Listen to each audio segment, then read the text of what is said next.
Hei, Ha, Naira, bah. Puan K. Kalau kecil-kecil macam ni kan, naik kereta yang low macam ni mesti baik kan? Oi, baik.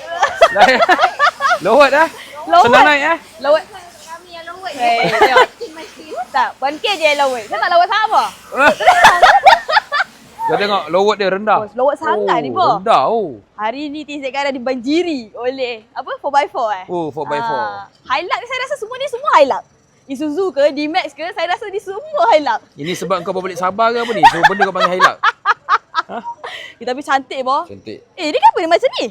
Ha? Kenapa dia macam ni? Ini aku rasa dia grillnya dia pergi hantar buat karbon ke apa macam tu lah. Oh, saya ingat accident ke apa. Tak. Dia buka. Eh, Api tapi rendah. cantik, Rendah. Kau cuba bawa ni. saya Pergi bawa. bawa dalam parking. Saya parking. Ha, tengok rendah. Senang naik Ini senang Oh, sangat. kalau sebelum ni memanjat-manjat. Tengok satu kaki je. Okey. Turun tingkat. Okey.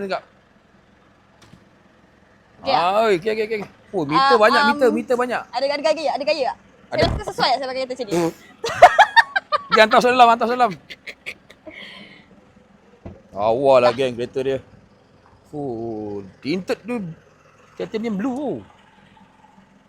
Smart.